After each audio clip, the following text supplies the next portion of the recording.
Hey, this is Jason Retailgeek Goldberg. Are you curious how retail turned out in 2022? Well, you've come to the right place. Grab a coffee and let's get into it.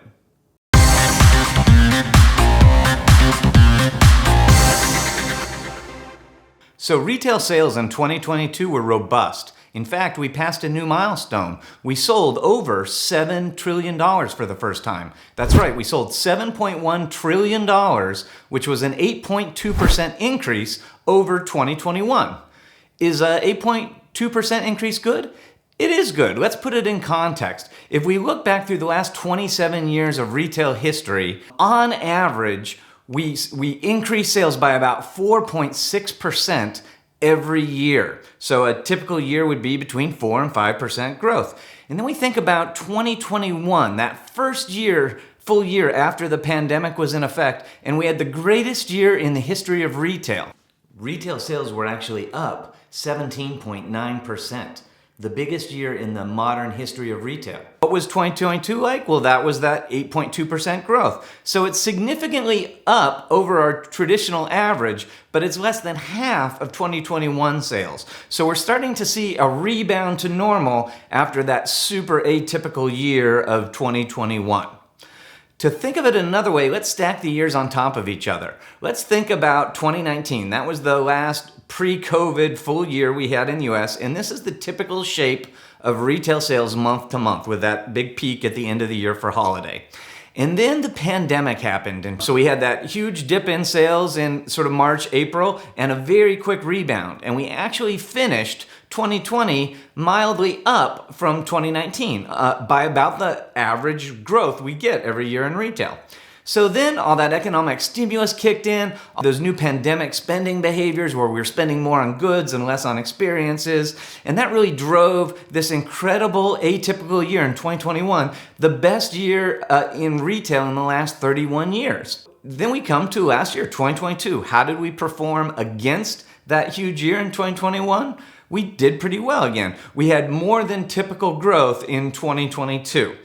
Based on that, that's a pretty good story. And if you think about it as a 3-year period, it's an even better story. So over the 3 years from 2020 through 2022, retail sales are up 31%.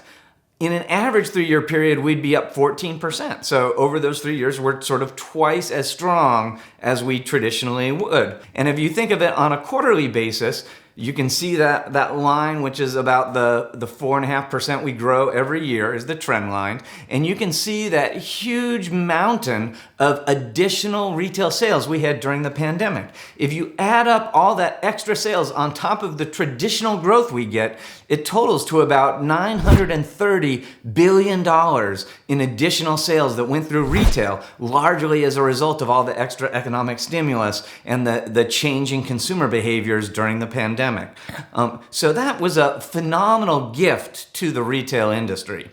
But of course, that's the retail industry as a whole. And in those averages, there were clear winners and losers. So if we look at all of the retail categories with their 2019 spend levels versus their 2022 spend levels, again, on average, retail grew 31%, but there were some clear winners that were well above that 31% growth, and there were some clear losers that were below that 31% growth. So the clear losers were things like apparel, office products, department stores had a particularly tough run during the pandemic. And the biggest loser of all during the pandemic, somewhat surprisingly, was consumer electronics. And conversely, who were the big winners? Well, it turned out to be sporting goods and toys were the categories that outperformed that 32% industry average by the most. Now, hidden in there are some unique things like e-commerce, which is a huge pandemic trend in and of itself. But the US Department of Commerce e-commerce data for the full year doesn't come out until next month. So look for my next video to talk more about e-commerce. So by historical standards, 2022 was a very robust year in retail. And this 3-year period is the most robust year in the history of retail. But as soon as we talk about that, people are quick to point out, yeah, Jason, but inflation. Inflation was the major story during this period. And inflation was atypically high. But in order to talk about inflation, I need to remind you that we always have inflation. The typical inflation rates that we have seen in modern history and retail are in that 2 to 3.5%. So all of the retail industry averages I'm talking about have that kind of 3% inflation already cooked into the numbers. So we're not talking about a zero inflation period, but there was extraordinary inflation largely driven by the same things that drove retail. All that extra economic stimulus, all that extra consumer spending behavior against a constrained supply drives up prices and causes inflation. So when you take inflation out of these sales numbers, you get a very interesting story. I mentioned that retail last year was up 8.2%. If you adjust for inflation to before the pandemic, retail sales were only up 0.2%, essentially flat. So all of the growth in retail in 2022 was a result of inflation. And if you look at those 3-year numbers, that 31% growth, a little less than half of that was as a result of inflation. About 14.8% if you adjusted for inflation. If you take the extraordinary inflation out of these numbers, this 3-year period starts to look like a pretty normal 3-year period in retail. And the reason that's concerning is because in general, retailers don't make as much profit on incremental sales that are as a result of inflation as we do just a result of consumer spending. So that really sets us up for what 2023 might be like. As we transition into 2023, there are a couple concerning things. First of all, we started to see sales slow down over the holiday period. Holiday was actually a little soft. We finished at about 5% growth versus that 8% growth for the whole year. And 5% is below what most industry experts forecasted we would do for holiday. And so what that means is inventory levels are still high. Retailers have a lot of extra stuff they still need to sell, and they're likely to discount it to move it out. We've heard a lot of retailers start talking about how they're seeing changes in consumer behavior. They're seeing consumers trade down to more value-oriented products. They're seeing them shifts from wants to needs.